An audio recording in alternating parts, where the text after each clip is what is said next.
No niin, ruvetaan aloittelemaan. Tervetuloa Tiedon ja arvostelun ammattiyhdistyksen perinteisen syysseminaariin. Ja on mahtavaa, että teitä on täällä tosi paljon. Okei, kuuluuko nyt varmaan toivon mukaan? Niin tosiaankin niin ihanaa, että teitä on täällä näin paljon. Täällä ja lankojen päässäkin, että tämä on tuosta huimaa. Meillä on vielä ihana kytäpäivä tuolla, jolla on teidän kanssa ihan mahtavaa. Me lähdettiin miettimään tämän syksyn seminaariaihetta tuossa ja aika nopeasti meidän omasta puolelta tuli jotain tiedonhoitamallia, mutta sitten myös tuli meidän aktiiveita ja kun ohjelma julkistettiin, niin saatiin sitten ihan lomakevastaavia palautetta, että he ihan mahtavaa aihe, eikä ei mitään vähemmän mahtavia puhujille, mutta tosiaan tämä oli odotettu ja se aihe. Ja meillähän on aivan mahtavaa kuulet, että meillä on tosiaankin tehoituneet oikeasti toimii, ja sitten meillä ollaan toimii mahtavana ettävän. Ihan mahtavaa, että pääsette meidän seminaariin. Tässä ei itsestään ole hirveästi ohjelmaa sitten, että meillä on tuossa. Täällä pöydänpäällä oli tehtävää kahvia, siinä hoidella sitten. Meillä on sitten tiedon keskustelua myös myöhemmin, sillä tulee sitten ja pyritään tuossa, että ollaan valmiitamaan meidän aikoihin, meillä on kohtuullisia aikatauluja, jos kysymyksiä, jos me ollaan kuulle ok, niin kysymyksiä ja keskustelua tulee mahtavaa olla, niin käydään kysymyksiä. Ehkä pidemmistä puheista, että kun muotoilua kuulemaan paljon meillä on sitten puhujia, niin on hyvä. Estra on jo suuri.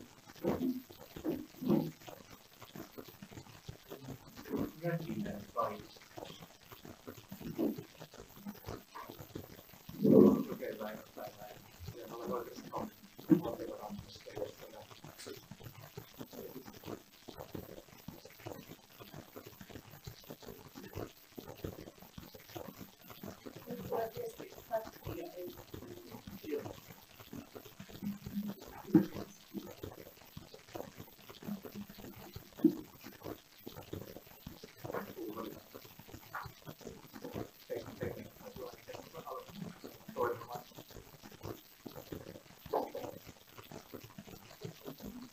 Kuuluu varmaan joo.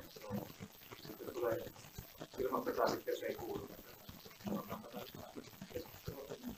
Tosiaan oikeusvaltiovarainministeriöstä ja pyydettiin tähän seminaarin puhumaan nimenomaan tiedonhallintamallista. Sitten kun toimin samanaikaisesti myös julkisen tiedonhallintamallista pääsysteemillä, ollaan joutu näillä kahdella hakulla aina arvomaan, että millä tulee esittymään ja mitä tulee esittämään. Päädyttiin näin aiemmin siihen, että valitsen nyt on tiedonhallintalautakunta asun päähän ja tiedonhallintalautakunta on kuitenkin edistää sitä tiedonhallintolaista säädetään, niin että näin sitä valtiovarainministeriö on ottanut, että on tehty vähän ensimmäisellä tasolla tässä kokonaisuudessa. Mutta toinen kun mietin sitten, että mitä siitä tiedonhallintamallista ja tuotteiden puhua ja mitä tarkoittaa näin, että tiedonhallintamalli tuli silloin tiedonhallintalain yhteydessä ja siinä yhteydessä miksi pitäisi olla tällainen tietokuvausvelvollisuus viranomaisuuden. Palautan vähän mieliin sitä, että miksi on tiedonhallintamalli ylipäätään olemassa. Eli niitä perusteluita, mitä silloin lainvalmisteluun tehtiin ja mitä kautta silloin rakennettiin. Mutta siitä on niin kauan, että se lakihan on valmisteltu sitä ylikunnallista 18 vuonna pääosin ja valmistelu käytiin jo 2016-2017 vuonna. Ja sen jälkeen maailma on muuttunut ja näin pitää olla se tiedonhallintolaki, tiedonhallinnan yleislainsäädäntönä, niin sitä täytyy aina soveltaa siihen tilanteeseen ja soveltaa myöskin suhteessa siihen muuhun lainsäädäntöön, mitä meillä tulokin on voimassa. Kun mä ajattelin rakentelin vähän tätä omaa esitystä, niin sitten tämmöinen ajankohtaisuuksien kautta, että mitä tällä hetkellä, mihin se tiedonhallinta on malli tarjoaa apuvälineitä ja miten sitä voi käyttää työvälineenä. Ja sitä kautta oikeastaan sisältö rakentuu ajassa, että mitä siellä on järkevää ylläpitää sen lisäksi, mitä siellä vähimmäisvaatimuksissa on, niin sieltä se hyötyä se käytetään. Siinä kuitenkin oli viime vuoden puolella valmisteltiin, että meillä oli myös tiedonhallintovaltuuskunnan puitteissa oli jaosto, missä uudistettiin näitä suorituksia, mitä tiedonhallintomallista ja muutosvaikutusten arvioinnista, niin siinä yhteydessä oikeastaan siinä ryhmällä mietittiin, että mikä on mitä toisi nimenomaan siihen lisäarvona, että koska se laatiminen on pitänyt tulla teistä jo aikaisemmin ja vanha suositus oli nimenomaan laatimisesta, että kuinka vuoteen 2021 mennessä tiedonhallintomalli on laadittu, niin lähdettiin kuitenkin siitä nimenomaan, mitä on täysin määrä konfliktoja, että mitä voi käyttää, ja hyöty rakentuu, kun tiedonhallintomallia ylläpidetään ja suhteessa tähänkin, niin tähän esitykseen, niin sitä ajatuksia, miten keskustelut, mitä siinä työryhmän valmistelussa mikä osittain saatu myös siihen suoritukseen sisältämään. Mutta tosiaan, jos mennään ensin tämä tylsä lainsäädäntöpohja, niin tiedonhallintamalli on tarkoitettu, niin tietysti lähtökohtana se, että lähetyttiin asiaa näin, että meillä oli paljon erilaisia kuvausverkoja rakentamaan yhtä kokonaisuutta ja siitä muodostamaan niitä, niin ainakin pitäisi olla tämmöistä tiedonhallintaa tukevana työvälineenä. Sellainen tuotantomanteen lähtökohta siinä, että kuvataan sen viranomaisen omaa tiedonhallinta, niin kyllä se pitää toimia siinä, kehitetään palveluita, kehitetään niitä palveluprosesseja, asianhallinnan prosesseja ja se on se yksi kokonaisuus, mikä tähdetään. Toinen tuli sitten oikeastaan siitä, että paljon silloin oli laillisuuspalveluita, eli oli näitä huomioita siitä, että julkisuusperiaate ei toteudu Suomessa. Toteutuuhan se pääsääntöisesti, mutta aika paljon oli näitä laillisuusmalleiden kannanottoja siitä, että tiedonpyyntö ei vaikuta riittävän ajoissa ja saada sitä tietoa, mitä tarkoitettiin. Se oli se yksi syy, että tiedonhallintomallia sitä ajateltiin. Se voisi toimia myös tässä tarkoituksessa, eli että suunnitellaan, kuvataan mitä asiakirjoja, mitä viranomainen valmistelee ylläpitää ja niihin tunnistettu tietoja ja kuinka ne prosesseja ja tietoja niin saadaan kokonaisuuteen lisäapujen tällä kautta. Ja sitten tietysti se, että tämmöiset mitkä periytykset aikaisemmin oli tiedonhallintovalti tiedonhallinnan ohjauksesta ja sieltä osittain periytyi myös sitä, että siellä oli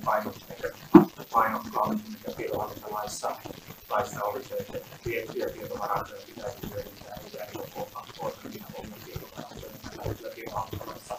on sellainen kevyt suositteleva säännös vaan siitä, että pitäisi pyrkiä hyödyntämään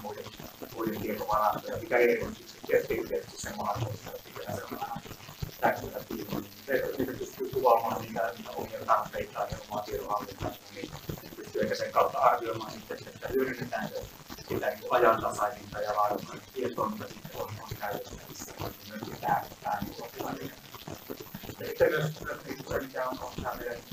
kysymysaikuisu edelleenkin olevan se, että puhutaan eilen oli koko päivän enää toteudu edelleenkään talouden mukaisella tavalla, niin pitää se tiedonhallintomallissa pitäisi sen avulla pystyä kehittämään tai ainakin sitä omaa yhteentoimivuutta. Suomen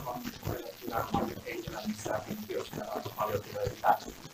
ohjaavaa sääntelyä tai jotain muuta tämmöistä ohjaustyöstä, jota paljon vapaa-ajaisesti noudatetaan, niin pystyy sitäkin hahmottamaan ehkä paremmin tiedonhallintamallin kautta, että niitä kautta vastustaa tiedonhallintaa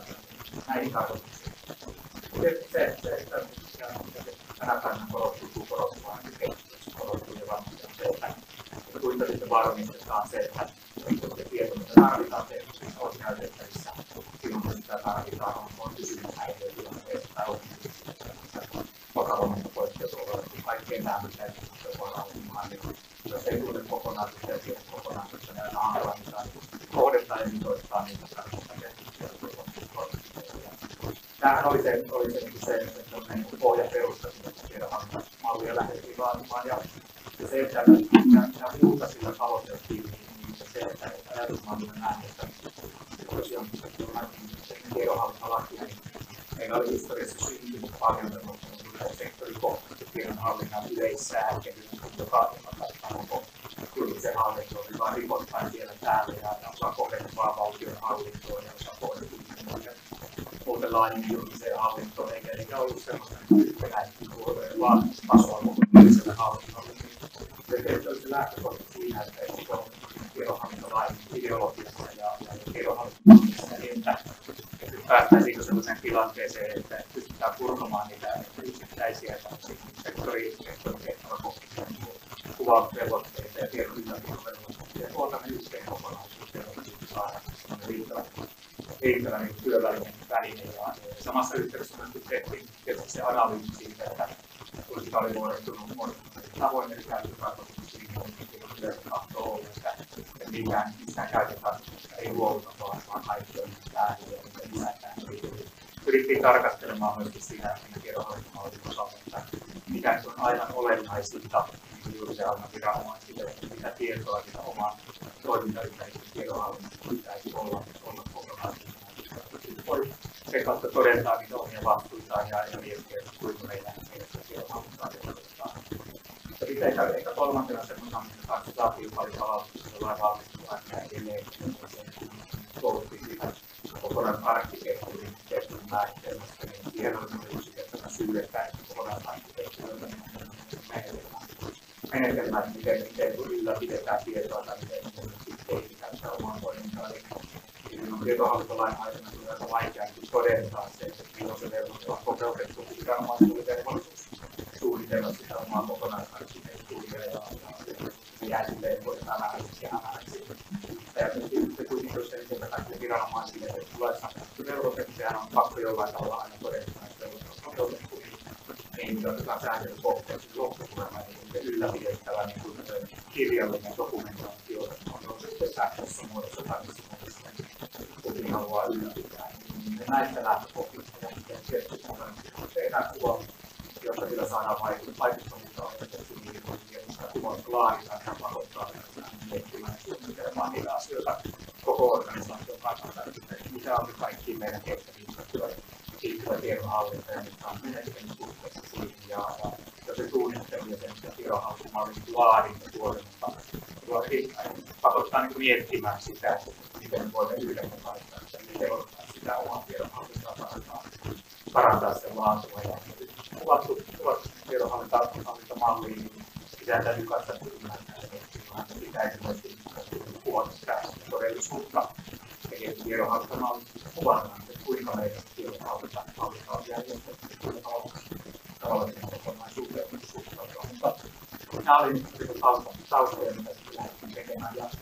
se, että tosiaan tämä historia on hyvä ottaa mukaan tähän, niin se ymmärtää, mitä ei siihen tiedonhallintalakiin on niin pääpiirteissään, jos tästä tiedonhallintamallin osalta ei otettu mitään uutta. Se uusi innovatiivinen on se kovin vähäistä. Vaan kysymys oli enemmän siitä, että miten niitä aikaisemmista tarkoituksista, niin niitä erilaisia kuvausvelvollisuuksia on tehty, koska ei täyttötarkoitukseen ollut menettää mitään kehitystä, vaan samalla tavalla edelleen tämän keskeistä on julkisuusperiaatteen toteuttaminen. Keskeistä on sitten tiedonhallinnan kautta turvaustoimenpiteet pystytään toteuttamaan riittävällä tavalla. Tiedetään, että meidän tiedonhallintakoulutus, mitä ne prosessit, mitä ne työjärjestelmät, millä tietoa käsitellään. Kysymys on niiden samojen asioiden mukaan ottamisessa. Ja sitten se, että mitä tuli sitten lisäämässä silloin, että käytiin paljon valmistelua yhteydessä, että on tietosuoja-valtuutetun kanssa läpi, että saataisiin myös yhdistettyä se tietosuoja-asetus, tietosuojasääntelyn velvoitteita tähän tiedonhallintolain sääntelyn, että tältäkin osin on harmonisoitunut toisinsa, että ei ole mitään ylimääräisiä kuvausvelvoitteita vastaan. Että kuvataan tietosuoja-asetuksen johdosta, niin se on osa sitä tiedonhallintamallia. Tällä logiikalla se rakennettiin se koko tiedonhallintamalli ja pyrittiin tähän. Se tiedonhallintamallin takaisin, että tosiaan voidaan periaatteessa toteuttaa tiedonhallinta pystytään järjestämään se asian hallinta myöhemmin käyttökaudesta päättyy tietoaineistoja ja asioita, joten voidaan arkistoihin hoitaa asianmukaisesti. Tosiaan pystytään tietojärjestelmiin liittyen vaatimukset pitää olla ja sitten myös kohdentamaan ne. Tästä se kysymys otetaan loppupuolessa oli, että me lähdettiin siitä ja aikaisemmin pelotteella tehty hyvin tilattuna kovalaisessa työhallintomalli, mutta eteenkin näin idealisia tässä yhteydessä. Tämä oli se perusta siinä tiedonhantalaisessa, mutta tämä oli se johdan lainsäädäntöön näistä taustalta. Mietitään sitä, että tänä päivänä tiedonhallintomalli on, että näin ilman muuta pystyä toteuttamaan tällaisen tiedonhallintomalliin, vaan nyt pitäisi tarjota apuvälineitä näihin vaatimusten toteuttamiseen. Se on parempi suunta, mutta viime vuonna lähdettiin lautakunnan puitteissa tekemään näihin suorituksia. Hallin sitä, että siellä tiedonhallintolain 5 momentissa säädetään vähimmäissisältöä, mitä tiedonhallintaa mallissa vähimmäissisältöä. Mutta tietysti lähtökohtana on myöskin se, että se on luotu niin tiettyjen mainittujen päästötarkoitusten kautta, että mietitään sitä, että mitä viranomainen tarvitsee kaikkea muuta kuin tuottaa palveluita asiakkaille, kun se huolehtii kaikesta siitä, että palvelutuotantoa sitä ohjausta. Se ei välttämättä tiedonhallintomalliin ole enää kaikilta osin. Se on se ydinjotain, joka varmasti toimii hyvin käytettynä. Lähdetään siitä, että pystyy hahmottamaan sen, että on tehtävät, koska tehtävistä tulee aina tiedettä, ja tehtäviä näistä tietoa tarvitaan, ja vaikka se ei vielä vähimmäisvaatimusten luettelussa olekaan tehtävät, ne pudotettiin pois sitten lainvalmistelun yhteydessä tehtävissä, jossa oli, mutta meidän lainvalmistelun se mainita viranomaista, että kyllä viranomaista pitää tietää, että tehtävät muodostaa tieteen perustan luotetaan sen toteuttaminen. Kun mennään siihen, että kuvataan meidän toimintaprosessit riittävällä tasolla, mietitään, millainen tietoaineisto tässä prosesseissa käytetään, missä tietovarannossa tehdään niitä tietoaineistoja siellä tietovarannossa käsitellään. Sen näyttötarkoituksen ajan päättyy, niin ei ole tuotaan käsitellään osallistumista siellä ääni on tietohallintoa sähköisen tietojen käsittelyyn ja viranomaisen tietojen välittää sitä kertomaan hallintaan. Koskevat tiedot, jotta näistä kokonaisuudesta on hyvin painotettu, mutta on seikka, mitä meille paljon tuli kysymyksiä siinä, että kuinka pitäisi kuvata tätä toimintaa, niin ilman muuta näin. Arvon viranomaiset pystyy sillä tavalla toimimaan, ei yhteyksiä mihinkään ulkoiseen maailmaan, niin viranomaisilla tai yksityissektorille, niin on tarkoitus mukaisesti. Viranomaismalliin, eli kyllä pystyy hahmottamaan vaikeaan tällaista pidemmälle, niin muun tiedonhallinta on muiden viranomaisten. Kyllä pitää pitää tietovarantoja ja siellä on otettu oma viranomainen. Työryhmässä tosiaan mietittiin, että näitä perusteluja, koska niitä kaivattiin ja hän oltiin laatimaan puolesta tehtävästi jo 23 alusta, kun meidän oli kattavaa katsomaan tuli lainsäädäntöä siitä, kuinka se tiedonhallintomallien ylläpito koskevat vaatimukset toteutuu valtionhallinnossa ja hyvinvointialueilla ja kunnissa ja siinä parissa palautetta, että siellä missä koettiin, että ei ole vielä valmista tai on haasteita tai puutteita siinä omassa toiminnassaan, niin siellä tuli paljon kysymyksiä, kun ei ole heti ymmärretä sitä käyttömahdollisuutta, että mihin sitä tiedonhallintomallia tarvitaan ja toivottavasti tätä lisää sen lisäksi, että aina saadaan käyttöön sanotaan näin, että vain toimintamomentilla sanoo, että hallituksessa otetaan tarkoin lakia, että motivaatio aina tulee, mutta aina se on, että se hyötyä tulee siitä, että kun sitä käytetään, niin tekninen ylläpitotietojen kokoaminen johonkin käytöstä mihinkään, niin hyötyä on aika vajaa. Pitäisi miettimään sitä näin eri viranomaisten kanssa, että nyt ollaan tiedonhallintomalla hyvin tehty selkeä niin korostunein kaikista niin kokemuksista se on, että kun se jatkaa terveyden, niin sitä ajantasaisena, niin se tarjoaa tämmöisen apuvälineen siihen kokonaisuuteen, että aikaisemmin ei tämmöinen pystytty laatimaan, niin silloin se kokonaisuus on jollain tavalla hallussa, niin pystyy paremmin miettimään yksityiskohtia ja yksityiskohtia toimenpiteitä, jotka sitten siihen kohdentuu. Tämä on semmoinen selkeä tarkoituksena. Toinen on myöskin se, että meillä viranomaisilla kyllä tällä hetkellä on myöskin säädetty paljon velvollisuuksia ja viranomaiset pitää pystyä toteuttamaan paljon lainsäädäntöä tulevia velvollisuuksia. On se tiedonhallintamalli koottu, niin onhan se yksi tämmöinen erinomainen kuvaus myös siitä, joka todennut, miten ne omat velvollisuudet on toteutettu ja onko siellä jotain puutteita, mihin kannattaa sitten keskittyä ja muuta. Eli se toimii niin tästä näkökulmasta niin kuin apuvälineenä. Sitten tietysti se, että tosiaan mietitään sitä, että millä tavalla se sitten auttaa sitä tiedonhallinnan niin elinkaarta, että vaikka kyse on tämmöisestä niin kuin vähimmäissisällöstä, mikä siellä ja se jättää oikeastaan kaiken sitten siihen niin kuin laatijan oikeastaan niin kuin harkintaan, että millä tavalla lopulta se kuvan teet, että se palvelee sitten sitä elinkaarta, mutta kyllähän kun tiedonhallintalaissa on jo lähdetty siitä, että se alkaa se sääntely siitä, että kuinka tietoaineistoja muodostetaan ihan lähtien siitä, kun niitä itse laaditaan asiakirjoja, niitä vastaan otetaan ja sen aikaa, kun niitä tarvitaan siihen oman tehtävän käyttötarkoitukseen ja sitten kun on käyttötarkoitus päättyy, niin sitten on tarve tietysti tuota tai arkistoida tietoaineistoja. Kaikki tämä niin onnistuneesti mahtuu siihen tiedonhallintamalliin, että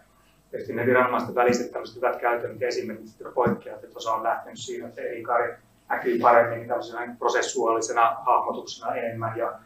sitten osa on tyytynyt ehkä turhankin paljon siihen tiedonhallintalautakunnan niin suosituksen liitteenä olevaan Excel-taulukkoon, eli tämmöiseen matriisinäkymään, mutta hyvin silläkin toimii ja tällä tavalla niin merkitsemällä sitä, mitä on se tieto, missä sitä käsitellään ja tietoaineistoihin liittyvät metatiedot, mitä siihen tiedonhallintamalliinkin kuvataan, niin sehän tarjoaa siihen kokonaisuuteen taas tästäkin näkökulmasta ihan oivan niin esimerkki. Ja sitten se, että myöskin näiden osalta, että mikä siellä tuli esiin, että tämmöisenä niin hyötynä ja tarkoituksena, että kun sitä on tehty ja tiedonhallintamallikin yhdistelee sitä, niin tiedonhallintalaissakin on pyrkimyksenä, että se tiedonhallinta on kattavasti se koostuu niin erilaisista näkökulmista. Eli sen tiedonhallintamallin toteuttaminen ei välttämättä onnistu sillä tavalla, että katsotaan vain yhtä elementtiä tai asianhallintaa tai tietohallinto tekee omalta osaltaan tai arkistointi omalta osaltaan, vaan se vaatii sen, että siinä tulee nämä kaikki näkökulmat huomioitua, jolloin tarvitaan myöskin sitä niin kuin laajaa asiantuntemusta mukaan siihen. Niin kyllä siellä on näitä hyviä esimerkkejä, joissa sitä niin kuin nostettiin se esiin, että kun se pakottaa tähän, niin silloin se myöskin pakottaa myöskin keskustelemaan näiden eri funktioiden kanssa keskenään ja miettimään se, että kuinka meidän se tiedonhallinta menee. Sieltä löytyy sitten niitä kehittämistarpeita ja kohtia sitten, millä tavalla niin asiaa viedään eteenpäin. Ja sitten tietysti se, että mitä tuossa äskenkin, että se niiden tietolähteiden niin hyödyntäminen yhtenä kokonaisuutena. Ja mikä tiedonhallintalaissakin on omana elementtinään, on se elimellinen kytkös sille muutosvaikutusten arvioinnille ja tiedonhallintamallille, kun lähdetään suunnittelemaan hallinnollisia uudistuksia tietojärjestelmien käyttöönottoa, niin pitäisi aina niiden uudistusten niin kuin vaikutukset arvioida suhteessa siihen tiedonhallintamallin sisältöön. Ja näinhän se on, että kun tehdään vaikutusten arviointia, niin silloin pitää tietää se, miten asiat on tänään, ja sitten pitää hahmottaa vähän sitä, että miten ne aiotaan olevan siinä niin kuin tulevassa, niin sitten kun päästään kiinni siihen eroon ja analysoimaan sitä, niin semmoinen niin kuin hyvin niin kuin täytetty, hyvin ylläpidetty tiedonhallintamalli tarjoaa myöskin äärimmäisen hyvän apuvälineen sitten tähän niin kuin kokonaisuuteen. Mutta sitten tämä yleensä niin kuin näissä työryhmissä on se haaste, että sitten sitä niin kuin jatketaan sitä ajatusta vielä pidemmälle. Että näiden lisäksi sitten paljon käytiin sitä keskustelua siinä, että vaikka tunnistettiin se, että nyt mennään jo hyvin pitkälle ohi tiedonhallintalaista ja mitä tiedonhallintalaissa säädetään, mutta kuitenkin se, että eihän se tiedonhallintalakikaan ole tarkoitettu mihinkään muuhun kuin siihen, että sillä pystyy hallitsemaan ja ohjaamaan sitä niin kuin normaalia jokapäiväistä toimintaa ja siihen liittyvää tiedonhallintaa, niin myös se, että sieltä niin kuin viranomaisten niin kuin esimerkkien kautta haluttiin sitten nostaa myöskin sitä, että mitä muuta sillä tiedonhallintamallilla on tehty tehty ja miten se on linkitetty siellä viranomaisen niin kuin muuhun toimintaan on tietysti edellyttänyt sitä, että se enää se vähimmäistietosisältö tältäkään osin riitä, vaan sitten on tehty niin kuin muita tämmöisiä laajennuksia siihen tietosisältöön tai linkitetty niitä muuta tietoaineistoja siihen tiedonhallintamalliin. Ja ihan lähtien siitä, että oli esimerkkejä siitä, että on se viety ihan osaksi sitä johtamisjärjestelmää sillä tavalla, koska johdetaan sitä organisaatiota ja rakennetta ja niitä prosesseja, joilla toteutetaan tehtäviä. Ja kun se kaikki tehtäviin liittyvä tiedonhallinta on kuvattu sitten siellä tiedonhallintamallissa, niin se tarjoaa myöskin tämmöisen lisäapuvälineen siihen niin kuin organisaation johtamiseen. Kyse ei ole siitä, että se tiedonhallintamalli olisi se niin sanottu johtamisjärjestelmä tai sen pääfunktio, vaan tämmöinen niin kuin apuväline kokonaisuuteen. Sitten toisia tämmöisiä niin kuin kokonaisuuksia, mitä sieltä tunnistettiin, niin ilman muuta se, että semmoinen ehkä eniten käytetty, että miten sitä tiedonhallintamallia on muuhun käytetty, niin se on kytketty monessa viranomaisessa siihen kehittämisen niin kuin hallinnan niin kuin malleihin, on ne projektimalleja tai tämmöisiä niin kuin hankemalleja, miksi sitä kukin sitten kutsuu ja sillä tavalla luoda sinne se pohja, mistä lähdetään liikkeelle ja sitten kun lähdetään palveluita kehittämään johonkin prosesseihin liittyen, niin se pystytään kohdentamaan aina siihen tiedonhallintamallin sisältöön ja tätä kautta nämä kaksi elementtiä yhdistämällä ja sitten se luonteva niin kuin yhdistely tulee myöskin sitten siihen muutosvaikutusten arvioinnin kautta ja tämä oli semmoinen niin kuin yksi keskeinen. Sitten näiden niin kuin turvaamistoimenpiteiden toteuttaminen, että vaikkakin se tiedonhallintamallissa on tietysti siinä vähimmäissisällössäkin on jo sisällä se, että pitäisi ne tietoturvallisuustoimenpiteet pystyä kohdentamaan siihen tiedonhallintamalliin, mutta sitten oli näitä hyviä käytäntöjä sen käyttötarkoituksen kautta nimenomaan siinä, että kun käytetään järjestelmiä, on ne sitten eri tavoin järjestelty, niin sitten jokaisella viranomaisella lähes on sitten näitä tarkennettuja kuvauksia niistä tietojärjestelmistä, niiden toiminnallisuuksista, niin näitä yhdistelemällä ja kokonaisuuteen viemällä niin oli näitä esimerkkejä siitä, että sitä tiedonhallintamallia oikeastaan siitä on tehty tämmöinen käyttöliittymä niihin tarkentavaan informaatioon ja tarkentaviin kuvauksiin, mitä siellä organisaatiossa on. Ja tätä kautta myöskin sitten johdatuksena niin, että kun tehdään sitten niitä kehittämistoimenpiteitä suunnitellaan, niin sitten pystytään siihen linkityksen kautta myös tuomaan se tarkennettu informaatio. Niin näitä elementtejä tuolla tänäkin päivänä toteutetaan Suomessa viranomaisissa, mihin se tiedonhallintamalli on yhdistetty. Mutta nämä haluttiin tuoda vain tämmöisinä niin kuin esimerkkeinä ja sitten me oltiin vähän pahoillaan siitä, että me pyydettiin tämmöisiä niin kuin käytännön esimerkkejä tai pahoillaan, mutta ei sitten löydetty sellaista, ja sitten sen, että yleensä näissä käytännön esimerkkeissä on se hankaluus, että se kohdentuu sitten oikeasti tunnistettavasti johonkin tiettyyn organisaatioon, jolloin sitten, jos se halutaan poistaa sieltä, niin se vesittyy tämmöiseksi yleiseksi malliksi, joka sitten ei välttämättä palvele sitä käyttötarkoitusta. Mutta nämä oli niitä yhtenä kokonaisuutena, ja sitten halusin nostaa vielä esiin semmoisen, mikä ehkä liian vähän huomioidaan siellä, ja tämä tuli mieleen tuossa, että oikeusministeriö on parhaillaan valmistelemassa, tai siellä on menossa tämmöinen hanke, jossa kartoitetaan tuohon tietosuojasääntelyyn liittyviä kehittämistarpeita. Ja siinä yhteydessä tuli mieleen, kun meilläkin käytiin sitä läpi ja mietittiin, että millä tavalla se tietosuojasääntely yhdistyy siihen tiedonhallintalaissa säädettyyn, että ymmärretään niin kuin riittävällä tavalla myöskin tämä yhteys siinä. Eli kun sitä tiedonhallintalakia on niin kuin valmisteltu, niin se on pyritty tosiaan harmonisoimaan siihen tietosuojasääntelyyn ja myöskin se tiedonhallintamalli on rakennettu niin, että kun sen tiedonhallintamallin toteuttaa, niin se oikeastaan niin kuin luo sen saman tietopohjan kuin mitä joka tapauksessa pitää sinne tietosuoja-asetuksen osalta tehdä. Ja tämän lisäksi se, että kun sinne tiedonhallintamalliin sitten niin kuin kuvataan niitä tietoturvallisuustoimenpiteitä, niin suurin osa niistä tiedonhallintalain 4 luvussa esimerkiksi säädetyistä tietoturvallisuustoimenpiteistä on niitä samoja toimenpiteitä, millä toteutetaan niitä tietosuoja-asetuksessa vaadittuja niin kuin turvatoimia, joilla turvataan sitten niin kuin henkilötietojen käsittely. Eli tällä tavalla nämä kaksi asiaa niin kuin yhdistyy ja siellä myöskin oli näitä hyviä esimerkkejä viranomaisissa, eli että nämä kaksi elementtiä on niin kuin yhdistetty toisiinsa sekä niin kuin tiedonhallintamallissa, mutta erityisesti myöskin sitten siinä muutosvaikutusten arvioinnin puolella, eli että kun joudutaan joka tapauksessa arvioimaan tietosuojavaikutuksia, niin oikeastaan samassa yhteydessä arvioidaan niitä tiedonhallinnan vaikutuksia, kun ne kaikki on kuvattu sinne tiedonhallintamalliin, niin se luo sen apuvälineistön sitten näiden kahden elementin toteuttamiselle. Ja sitten toinen myöskin tämmöinen niin kuin ajankohtainen, mitä tällä hetkellä on menossa tämmöinen kokonaisuus, että meillä on tämä tietoturvallisuus, kyberturvallisuus, muu häiriöiden hallinta on tulossa syksyn aikana uutta lainsäädäntöä, joka vähän eri tavoin sitten tulee koskemaan julkista hallintoa, että uusi sääntely kohdistuu enemmän niin kuin valtionhallintoon ja hyvinvointialueet jättää kunnat tietyltä osin hieman helpommalle sen sääntelyn osalta, mutta kysymys on siitä, että viranomaisille tulee velvollisuuksia taas niin kuin, kaikki lähtee siitä, että riskien hallinnan ja riskien arvioinnin avulla pitäisi pystyä niin kuin toteuttamaan toimenpiteitä, millä varmistetaan se, että ne tietoturvariskit minimoituu mahdollisimman paljon, se tulee tiedonhallintalaissa. Pitäisi riskiarvioinnin avulla niin kuin varmistaa se, että sitten jos tulee tämmöisiä niin kuin normaaliolojen häiriötilanteita, sähköt katkeaa tai tietojärjestelmät vikaantuu, että millä tavalla se tiedonhallinta hoidetaan sitten niin kuin näissä häiriötilanteissa niin, että toiminta voi jatkua sitten tulee tiedonhallintalaista ja sitten näistä uudesta sääntelystä, että tuonne tiedonhallintalaki ollaan ehdottamassa sitä uutta 4a-lukua niin kuin kyberturvallisuudesta ja siihen liittyvistä kokonaisuudesta, jossa puhutaan myös, että pitäisi riskienhallinnan avulla tunnistaa nämä kyberuhat ja sitten pyrkiä toimenpiteet rakentamaan niin, että pystyy hallitsemaan niitä kyberriskejä. Ja tämä ei vielä riitä sitten, että sisäministeriö on valmistelemassa, nämä 2 viimeistä tulee tuolta direktiivien kautta myöskin kansallista lainsäädäntöä siihen kriittisen infrastruktuurin turvaamiseen liittyvään kokonaisuuteen. Ja taas ollaan samojen asioiden ääressä, eli että millä taas varaudutaan niihin samoihin uhkiin ja millä toimenpiteillä sitten niihin pyritään sitten varautumaan. Ja tätä me ollaan niin kuin yritetty näin, että senkin niin kuin miettimällä niin kuin taas järkevästi, että miten tämä asia on, että uhkat on samoja, käsitteet ehkä vähän muuttuu ja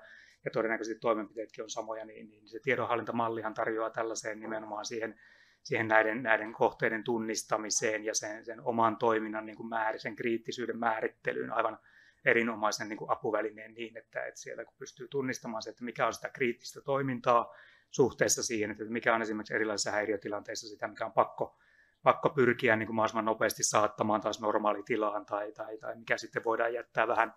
vähän niin kuin myöhäisempään vaiheeseen, sitten kun resursseja riittää, niin voidaan nostaa sitä toimintaa, niin kyllähän se tiedonhallintamalli tarjoaa myöskin semmoisen pohjainformaation siinä, että niiden taas sen tehtävien ja prosessien kautta pystyy niin kuin hahmottamaan se, että mitkä on ne tietoaineistot, tietovarannot ja tietojärjestelmät, mitkä kiinnittyy, ja tätä kautta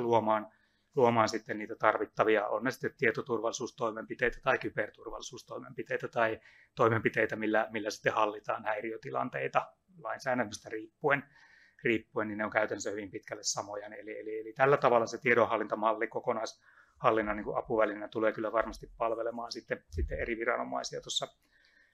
näidenkin tulevien haasteiden osalta. Sitten ehkä omana kokonaisuutena se, mistä meillekin paljon tulee tuonne lautakuntaan kysymyksiä, että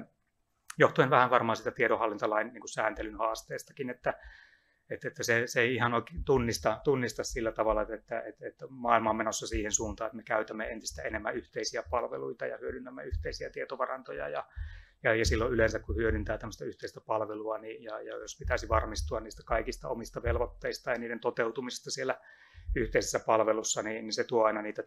tiettyjä haasteita ja vähän riippuen siitä palvelusta, että mistä on kysymys, niin se viranomainen ei voi sillä käyttämällä yhteistä palvelua niin kuin luopua niistä velvollisuuksista. Se ei voi delegoida niitä velvoitteitaan sinne palvelun tarjoajalle, vaan sen pitää pystyä niin kuin varmistamaan siitä, että se toteuttaa niitä velvollisuuksiaan. Ja tätä me silloin mietittiin, että miten sitä tiedonhallintamallia nimenomaan tässä tarkoituksessa pystyisi mahdollisimman niin kuin hyvin käyttämään hyödyksi ja toteuttamaan. Ja silloin kun sitä suositusta laadittiin, niin ihan taas käytännön kokemusten kautta. Eli lähtien semmoisen yksinkertaisesta ajattelumallista näin, että kun viranomainen, joka yleensä kun käyttää yhteistä palvelua, niin se edelleen on se viranomainen, joka vastaa tietoaineistosta ja sen tietoaineistosta vastaavan viranomaisen pitää toteuttaa ne kaikki tiedonhallintalaissa säädetyt vaatimukset, mutta sitten meillä on joku yhteinen tietojärjestelmäpalvelusta, josta sitten siitä vastaava on joko viranomainen tai sehän voi olla joku markkinatoimija, että käytetään myöskin tämmöistä ihan puhtaasti niin kuin markkinoilta niin kuin hankittua palvelua, niin sitten tulee se kysymys siitä, että miten tämmöisessä palvelussa sitten viranomainen pystyy järkevästi niin kuin todentamaan sen, että se palvelu toimii niin kuin siellä tiedonhallintalaissa on säädetty. Ja tätä me käytiin läpi silloin siinä suositusta valmistellessakin ryhmässä ja yritettiin jonkinlaista niin kuin hahmotusta ja apuvälintä siihen tehdä, että kyllähän tämmöisiä tilanteita varten nimenomaan se täytyy pyytää, että ainoa keino on oikeastaan pyytää ne tarvittavat tiedot sieltä palveluntuottajalta ja jotta sen saa niin kuin ohjaavaksi, niin se kannattaa rakentaa ilman muuta sinne palvelusopimuksiin saakka. Eli että kun tehdään palvelusopimuksia, on se sitten joku toinen viranomainen tuottaa niitä palveluita tai ostetaan niitä, että saa rakennettua sinne, että varmistaa niilläkin sen, että se kyseinen palveluntuottaja tarjoaa ne tiedot mitä siellä. Ja yleensä se koskee nimenomaan niitä tämmöisiä, että miten on toteutettu se tiedonhallintaan, siihen tietojen turvaamiseen liittyvät menettelyt siinä tietojärjestelmässä, niin näihin elementteihin, koska niitä kukaan muu ei oikeastaan tiedä yksityiskohtaisella tasolla kuin se kyseinen palveluntarjoaja, mutta tämäkin sitten tiedostettiin se, että tässähän on semmoinen erinomainen niin kuin ongelma meillä myöskin, kun entistä enemmän käytetään näitä globaaleja niin kuin pilvipalveluita, niin kuinka hyvin me oikeastaan niin kuin Suomen julkisen hallinnon niin kuin viranomaiset pystytään sitten saamaan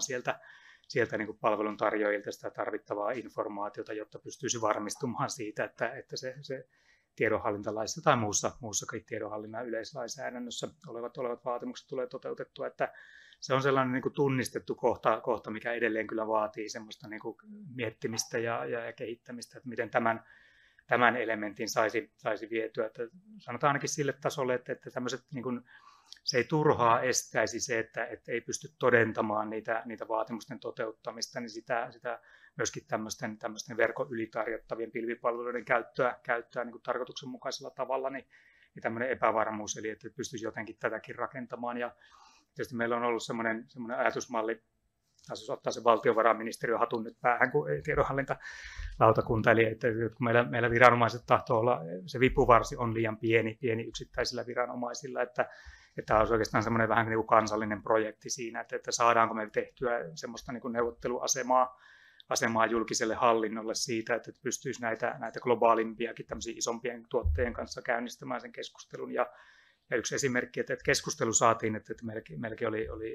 se DigiFinland Oy sitä veti, niin oli tämä Sirrus-hanke. Siitä löytyy tietoa tuolta valtiovarainministeriön sivulla, että saatiin ainakin niin kuin vuoropuhelun avaus siitä, että päästiin vuoropuheluun näiden globaalien palvelutoimittajien kanssa siitä, että mitkä on ne tarpeet ja millä tavalla. Ja tavoitteena on siitäkin, että sitten saataisiin vietyä se sille asteelle, että jos me päästäisiin jossain vaiheessa niin kuin neuvottelemaan semmoisia niin kuin yleisiä esimerkiksi sopimusehtoja, mitä voi sitten käyttää. Et kun lähdetään sitten ostamaan niitä pilvipalveluita, on tämmöisiä sopimusehtomalleja, mitä voisi käyttää sitten niissä palveluhankinnoissa, joihin myöskin se palvelun tarjoaja olisi etukäteen jo sitoutunut, että senhän se yleensä vaatii, että jos pieni tilaaja sitten menee sinne keskustelemaan, niin sitten tulee se tarjous tulee takaisin ja se on täynnä muutoksia, että mitä siihen on tarve sitten tehdä. Ja sitten ehkä viimeisenä kohtana tuohon asiaan liittyen, että sekin mikä tosiaan tämä yhteentoivuus, mikä korostuu, niin tässä se, että se tiedonhallintamalli tietysti jo siinä, että sen yhteentoivuuden pyrkii rakentamaan sinne oman organisaation sisälle, niin siinäkin on jo varmasti tekemistä, koska sitä tiedonvaihtoa pitää olla, että miten ne tietojärjestelmät, jotka on siellä omassa hallinnassa tai jota käytetään siinä omassa palvelutuotannossa, saadaan niin se yhteentoivuus, se niin kuin riittävä ymmärrettävyys aikaiseksi, se, että kun tietojärjestelmät vaihtaa tietoja, niin se ymmärretään riittävällä tavalla vastaanottavassa järjestelmässä ja tätä kun laajennetaan sitten tosiaan vielä sitten laajemmin siihen julkisen hallinnon muuhun, että paljon käytetään yhteisiä näitä tietojärjestelmäpalveluita ja tietovarantoja ja toinen näkymä on se, että kun on paljon näitä tiedonantovelvoitteita, että niitähän meillä kanssa riittää viranomaisilla, että on riittävästi säädetty, että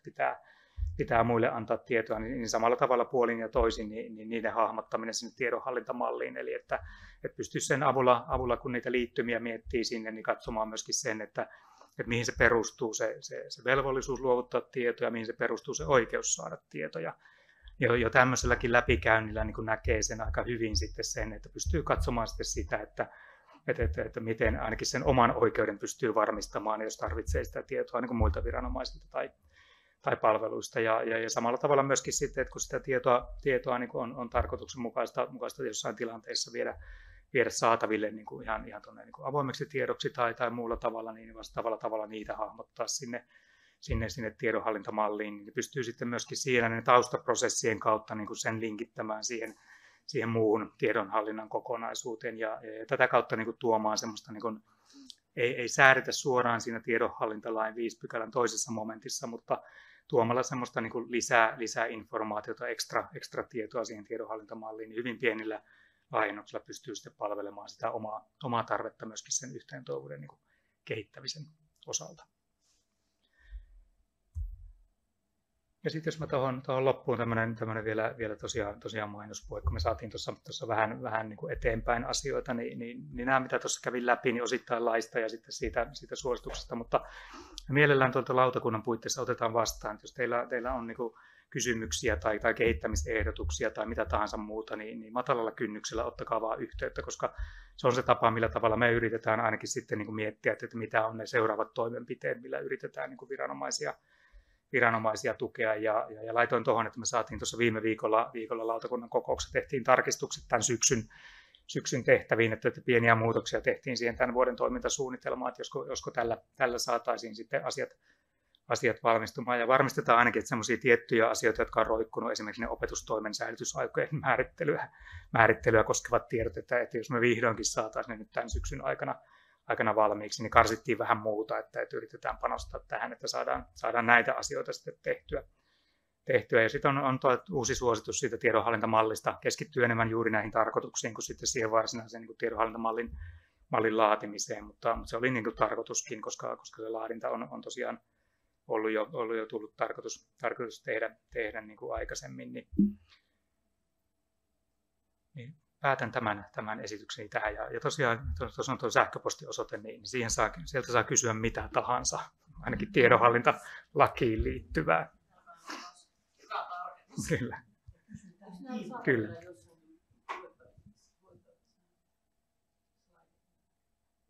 Joo, ilman muuta on täällä teillä, niin saa jakaa. Yes, hyvä. Onko sinulla aikaa ottaa kysymyksiä ja keskusteluja? Mä voin kierrättää täällä tämä mikkiä ja sitten, onko tämä mikki nyt on päällä, niin tosiaankin mä voin kierrättää mikkiä tässä meidän salissa, että kuuluu sitten tuonne etäyhteyksien päähän myöskin meidän kysymykset ja siellä etäyhteyksien päässä niin voi laittaa joko vaikka kirjoittaa puheenvuoropyyntö, niin saadaan toivon mukaan ääni tänne kuulumaan, tai sitten laittaa tuon chattiin, niin mä voin sitten toistaa, mutta mites? Tosi mielenkiintoinen esitys. Minkälaisia ajatuksia, kysymyksiä, kommentteja?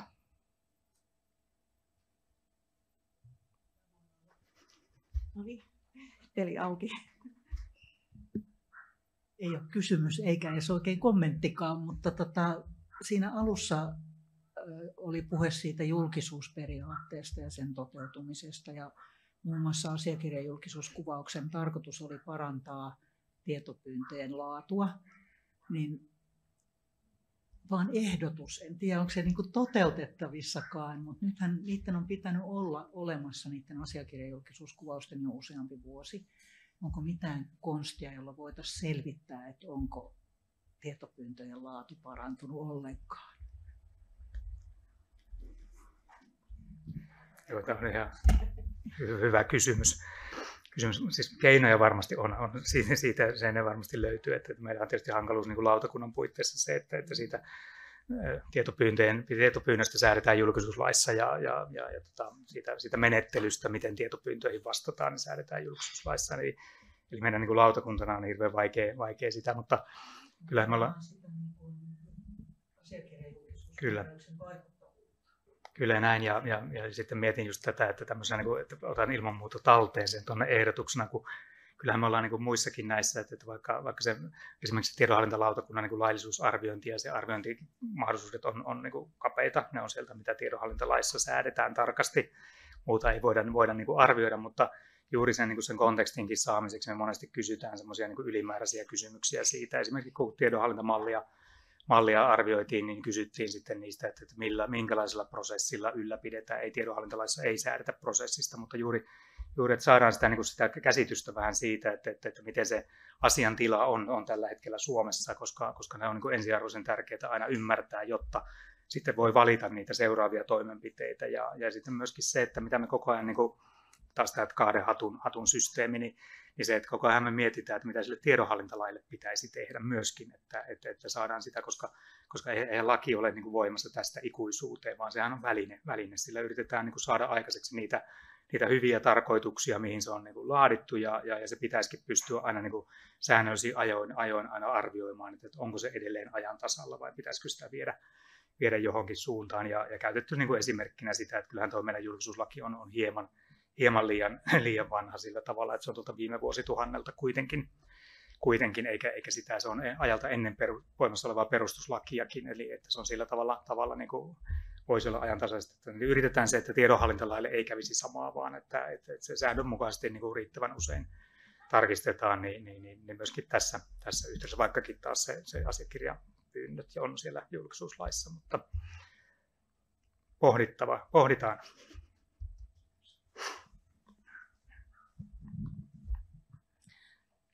Kiitos. Mä ensinnäkin kiitän esityksestä, että niin on kuullut monta kertaa tiedonhallintamallista sunkin esityksiä, mutta niin aina saa jotain niin uusia kulmia, ja se ehkä myös niin kertoo siitä, että kuinka niin vaikea kokonaisuus tämä kuitenkin on, että, tämä niin että pitää niin kuunnella monta kertaa ja pitää itse tutustua ja tehdä niitä töitä sen tiedonhallintamallin parissa. Mua ilahdutti tuo etenee nyt tämä, että niin keskitetysti ollaan niihin palveluntarjoajiin niin yhteydessä ja pyritään saamaan niitä yhteisiä niin sopimuksia ja heitä niin noudattamaan näitä lainvelvoitteita. Mä olin Helsingin kaupungilla töissä silloin tiedonhallintalain toimeenpanon aikaan, ja siellä oli semmoinen toimeenpano-ohjelma, ja me käytiin esimerkiksi Katjankin kanssa tässä, niin aika monta kymmentä Helsingin kaupungin tietojärjestelmää läpi, ja yritettiin saada niitä palveluntarjoajilta niitä tietoja, että niistä metatietorakenteista, että onko nämä nyt asiarekisterin kelvollisia vai ei, ja oli aika todella tuskasta työtä. ja sitä tavallaan jatkan Vantaan kaupungilla tällä hetkellä, niin tämä on todella tervetullutta, että me saataisiin silleen vähän silleen leveämmät hartiat, kun me tehdään tätä yhdessä. Kiitos. Joo, että nyt tosiaan ne ensimmäinen tämmöinen päivitysversio luonnos näistä julkisen hallinnon IT:n yleisistä sopimusehdoista, niin se varmasti tulee kommenteille tuossa joulun jälkeen ensi vuoden alkupuolella, että tämä syksy vielä sitä tehdään, niin yritetään siihen mahdollisimman paljon viedä nyt semmoista tuoreutusta verrattuna niihin aikaisempiin, että on niin parempi hankkia, mutta se tiedostetaan, että sieltä jää osa alueita ulkopuolelle, että meilläkään ei ole siinä valmistelussa ollut tällä hetkellä mahdollista semmoisia uusia avauksia lähteä tekemään, jotka sitten, että saataisiin se markkinoiden kanssa, koska sehän siinä on olennaista, että kysymys on siitä, että julkinen hallinto neuvottelee markkinoiden kanssa siitä, että mitä saamme niillä ehdoilla, kun lähdetään niillä ostamaan, niin siinä ei välttämättä niitä kaikkia ehditä nyt syksyn aikana viemään, mutta ajantasaistaan niin, että niitä on taas turvallinen käyttää. Ja siitä me ollaan yritetty nyt pitää huolta, että se tiedonhallintalaissa säädetty nyt olisi siellä uudessa niin kuin JIT-sopimusehdoissa mukana, niin pystyisi niidenkin kautta varmistamaan, että kun käytetään niitä yhteisiä palveluita tai hankitaan markkinoilta, niin jo niillä sopimusehdoilla saa siinä ison osan niistä todennettua niistä vaatimuksista, että se järjestelmä toimii niin kuin sen pitäisi toimia. Mitenkäs sitten, ja tosiaankin se etäyhteyksien päässä, niin saa laittaa puheenvuoropyyntöä tai kommenttia chattiin, niin otetaan totta kai sieltäkin sitten. Kysyisin tarkennusta, kun sun dioissa oli tiedonhallintamallin käyttötarkoituksista esimerkiksi linkitykset muihin tietoaineistoihin, ja siellä oli esimerkkinä arkistonmuodostussuunnitelma. Ihmettelin sitä aika paljon, koska ainakin meillä arkistonmuodostussuunnitelma sisältyy tiedonhallintamalliin, ja mä oon ymmärtänyt, että tämä on ollut tavoitteenakin. Että ennemmin se linkitys tulee sitten niin, että tiedonohjaussuunnitelmaan, joka on sitten tarkempi, yksityiskohtaisempi vielä kuin arkistonmuodostussuunnitelma on ollut, eli joka ohjaa sitten tiedon rekisteröintiä, niin sen tulee olla yhteen toimiva tiedonhallintamallin kanssa. Mutta minkä takia sun dioissa oli tällainen esimerkki? Joo, ihan hyvä. Voi olla tämä suoraan otettu suosituksessakin voi olla tämä lapsus, mutta se näin selitettynä tarkoittaa sitä, että kun tuossa se tiedonhallintalain 5 pykälän toinen momentti, niin sehän on sanatarkka kopio arkistolaista. Ja silloin kun sitä käytiin läpi, että se minimisisältö on vain se, mitä arkistolaissa säädetään, että kaikki se muu, mitä siellä suunnitelmissa on, niin se ei ole siinä tiedonhallintalain niin kuin lain tasolla säädetty, vaan että tämä oli se, mitä sitten tuolla viranomaiset, niin kun ne katseltiin niitä läpi, niin sillä tavalla on niin kuin linkitetty siihen minimisisältöön sitten tätä muuta laajennuksia niin kuin kaikkien niiden tietojen osalta. Ja tämä oli ehkä se viesti, että ei ollut tarkoitus niin kuin sillä tavalla niin kuin hämärtää tätä kokonaisuutta, vaan tämä oli tämmöinen niin kuin lakitekninen myös huomio. Okei, kiitos. Ja kun arkistolain uudistaminen, joka on ollut jotenkin pitkään työn alla, viimeisin hallituksen esitys, jonka itse olen nähnyt, niin siellä oli sanottu nimenomaan näin, että arkistonmuodostussuunnitelma-sana poistuisi arkistolaista sen esityksen mukaan, koska vastaavat tiedot sisältyy tiedonhallintamalliin. Ja kun nyt on mikki kädessä, kysyn vielä toisen asian. Eli kun nythän tiedonhallintalaissa sanoit, että siihen ei tuotu mitään uutta, mutta itse asiassa siinähän säädetään tosi yksityiskohtaisesti rekisteröitävistä tiedoista, mitä pitää rekisteröidä asialle ja asiakirjalle. Ja toki ne on tärkeitä tietoja, joita on muutenkin jo rekisteröity, mutta kiinnostaisi kuulla, että kuinka päädyttiin säätämään lain tasolla näinkin yksityiskohtaisesti siitä, mitä rekisteröidään. Joo, ihan sen takia, että niistä oli säädetty yksityiskohtaisesti asetustasolla valtionhallintoa koskien aikaisemminkin, että tämä on yksi selitys, mutta toinen tietysti se, että kun niitä käytiin läpi, niitä, että mitä rekisteröidään, jotta juuri sitten pystytään niin kuin varmistamaan se oma asian käsittelyn hallinta, se julkisuusperiaatteen toteutuminen näin, niin kyllä se vaan vaatii sen, että ne asiakirjat pystytään niin kuin yksilöimään riittävälle tasolle, pystytään niin kuin yksilöimään ne, kuka on laatinut asiakirjan, eli näitä ihan perustietoja, mitä tarvitaan, niin se muodostaa sen tietosisällön, ja nythän niitä hieman lisättiin silloin, kun tuli myöskin se automaattista ratkaisumenettelyä koskeva niin kuin 6a-luku, niin siinä samassa yhteydessä vähän vielä lisättiin sitä, että ne oli semmoisia niin kuin tiedoksiantoajankohdat ja muut tämän tyyppiset, että näkin oli tietysti tämmöisiä, että ne tulee jo muustakin lainsäädännöstä, että hallintolaki edellyttää näidenkin tietoja, että sillä tavalla ne periytyy myös osittain niin kuin sieltä, niin nämä on niitä selityksiä, että millä tavalla se muokattiin, ja sanotaan näin, että niihin meille aika paljon tulee kysymyksiä muuten juuri tästä niin kuin sekä asiakirjojen rekisteröinnistä että asiarekisterin niin kuin ylläpidosta, ja sanotaan näin, että pääasiassa siinä palautteesta niin sitä ei sinänsä niin kuin kritikoida sitä, että tätä tietomäärää, että mitä pitää rekisteröidä. Eikä se hankaluus tulee juuri siinä, että kun on erilaisia niin kuin käyttötapoja ja erilaisia tietojärjestelmiä, että miten käytännössä toteutetaan se asia sinne ja tarvitseeko sinne tietojärjestelmään sitten tuoda niin kuin eksaktisti niitä samoja niin kuin tietoelementtejä, joita pystyy sitten tuottamaan kuin mitä siellä laissa on, niin näihin niitä kysymyksiä sitten tulee niin kuin astetta enemmän. Mites vielä tässä? No niin, Anna, hyvä, sun voi luottaa. Arkistolakiin vielä, kun siihen muistin, kun nyt näytti olevan tuossa hallituksen niin lainsäädäntösuunnitelmassa, näytti olevan, että se keväällä olisi tuo eduskuntakäsittelyyn meno sille uudelle arkistolaille. Itsekään en ole nyt nähnyt sitä viimeisintä versiota, mutta tosiaan se edellinen versio, kun sitä käytiin läpi, niin se edellyttäisi juuri tämä, mitä sanoit, että se voitaisiin luopua siitä arkistonmuodostussuunnitelmasta, niin se edellyttää, että sitä tiedonhallintamallia koskevaa sääntelyä avattaisiin ja sinne lisättäisiin sitä tietoa, mutta eiköhän tämä tässä itsellekin selviä nyt, kun taas saa tietää, että mikä on se tarkka aikataulu, millä taas asiaa niin kuin valmistellaan. Joko toit rekisteröintiasiat edellinen kysyjä siis esille, niin pakko kysyä, kun multa on kysytty sitä niin monta kertaa, mä en ihan varma, että onkohan mä ikinä vastannut sille ihan oikein, että mitä tarkoitetaan sillä palvelujen tiedonhallinnan pykälässä olevalla rekisteröinnillä ja miten se eroaa asiarekisteröinnistä? No, eihän sillä teknisesti ole mitään eroa, että sitten se niin kuin vaatimustaso on pikkusen sillä tavalla erilainen, että sitten siellä palvelujen tiedonhallinnassa, kun muodostuu niin kuin kun asiakirjoja niin kuin laaditaan, ylläpidetään muualla kuin asianhallinnassa, niin totta kai ne on niin kuin viranomaisen asiakirjoja siinä, kuin missä muutkin viranomaisen asiakirjat, ne pitäisi pystyä niin kuin yksilöimään, ne pitää pystyä tarvittaessa antamaan, niin silloin se vaan se tiedonhallintalain 27 pykälä ei edellytä, että niitä niin kuin ihan eksaktisti samalla tavalla kuin siellä 25-26 pykälässä siellä asianhallinnassa ylläpidettäviä asiakirjoja rekisteröidään, ja sitten niitä ei ole samalla tavalla tarve niin kuin jos ei näe sitä tarkoituksenmukaiseksi, niin viedä sinne asiarekisteriin samalla tavalla, että niitä rekisteröintitapoja voi olla muita. Ja tämä tuli niin kuin siitä, että miksi sitten näin säädettiin, että kun meillä sitten muodostuu, meillä on tämmöisiä isoja tietovarantoja, mitä ylläpidetään, ja sieltä tämmöisiä niin kuin otteiden ja muiden, niistä muodostuu erilaisia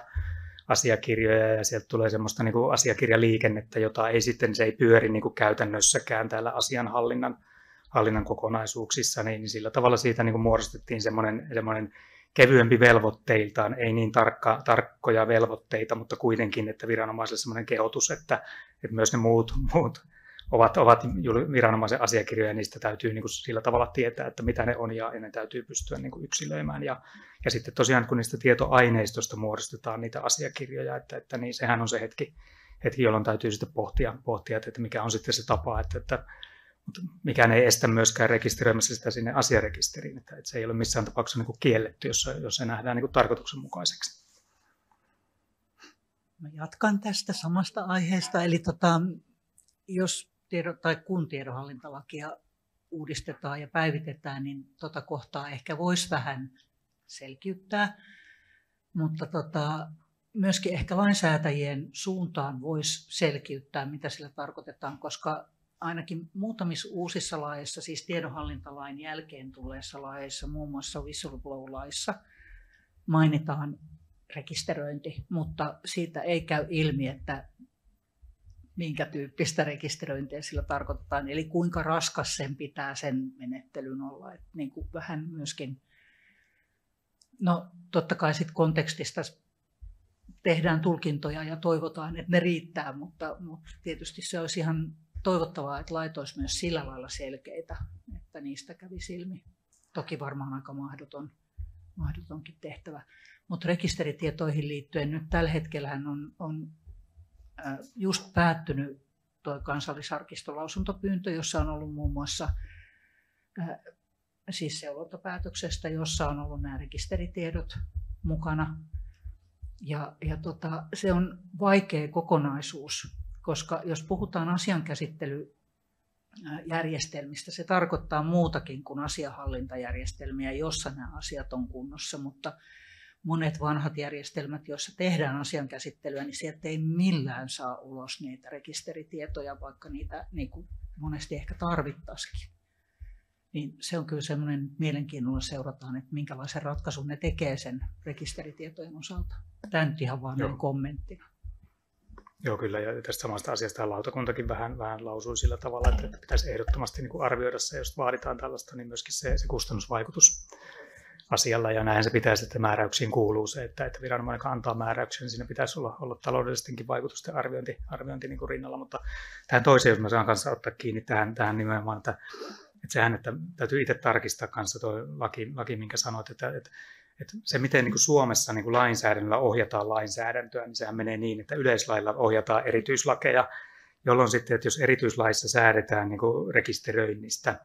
niin siellä lain niin kuin perusteluissa ja esitöissä pitäisi olla analyysi siitä, että miksi on säädetty erikseen asiasta, joka on jo säädetty. Joo, niin tämä on niin kuin mielenkiintoinen, ja näinhän sen pitäisi juuri toimia, ja tämä on se systematiikka, niin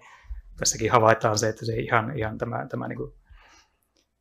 ohjausmekanismi ei välttämättä ole kovin tehokas aina. Meillä on tässä on peliaikaa nyt vielä, no nyt itse minuutti. Jos jollakin on joku ihan pikakysymys tai kommentti tai muuta, niin vielä voi nostaa käden pystyyn. Ei taida olla. Suurkiitos Tommi. Ihan mahtavaa oli saada sut tänne paikan päälle ja selkeästi olit erittäin toivottu. Ja kiitos, että sinun piilapenkissäkin maltoit vielä olla. Niin, voisi ottaa siitä meidän